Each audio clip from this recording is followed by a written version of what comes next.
On a le sentiment que notre industrie vit un changement majeur. On parlait de transition énergétique il y a de ça 2 ans. Aujourd'hui, on parle de révolution énergétique. Dans l'industrie bancaire et les services financiers, je pense qu'il y a une vraie révolution, une vraie disruption. Et cette disruption, elles existent depuis toujours. Donc on passe notre temps à nous adapter.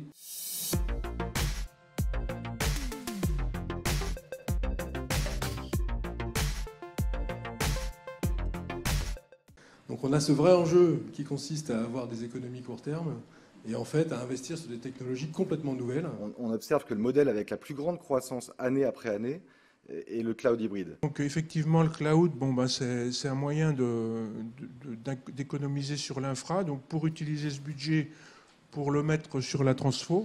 Il faut qu'on trouve des nouveaux moyens. Les nouveaux moyens, le cloud est quand même quelque chose qui s'annonce assez prometteur. Pas forcément d'ailleurs que pour les coûts, mais c'est aussi un gros élément de variabilisation. On a une stratégie cloud first. C'est un changement fort, hein, parce que il y a de ça 2 ou 3 ans, on se disait oui, mais alors est-ce qu'on va mettre tout ça? Puis il y a d'autres gens qui pourraient regarder ce qu'on a. Oh là là, bon.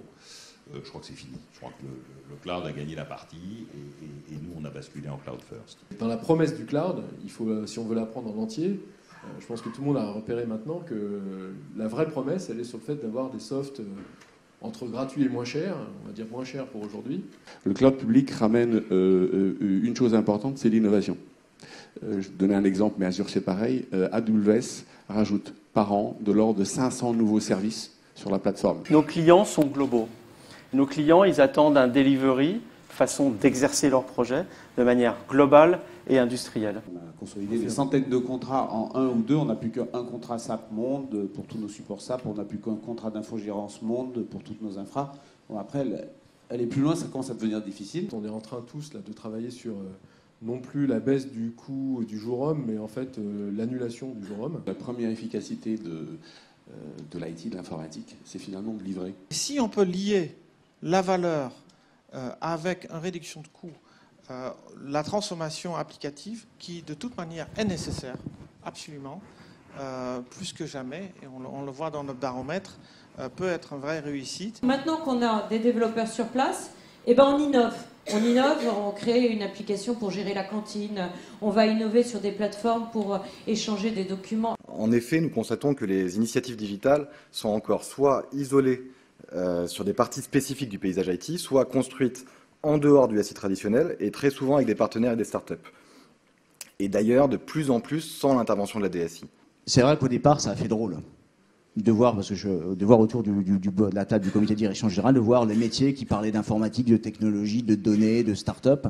On s'est dit, mais à quoi il joue là? C'est quand même mon job. Et un des enjeux du DSI, et je pense que ça doit être chez lui, c'est de pouvoir intégrer dans sa réflexion toute cette émergence de sociétés qui peuvent apporter quelque chose, qui sont parfois des partenaires, parfois des disrupteurs, mais en tout cas qui peuvent apporter beaucoup de choses dans les éléments de transformation. Donc on a un focus très fort sur comment insourcer cette expertise, les gens, les digital natives, les gens qui ne pensent que digital, qui le pensent à la maison et qui le pensent à l'entreprise. On sort de la période d'industrialisation du SI avec les centres de services pour réaborder une période où on a cherché à réinternaliser le développement. L'IT digital, en fait, c'est l'envers et l'endroit de la même étoffe, et qu'en fait, dès qu'on parle digital, très très rapidement, on parle d'IT. Donc le digital est une formidable opportunité pour nous, puisqu'on commence à industrialiser réellement notre métier. On voit que c'est une opportunité de faire converger technologie, service, avec un focus sur les usages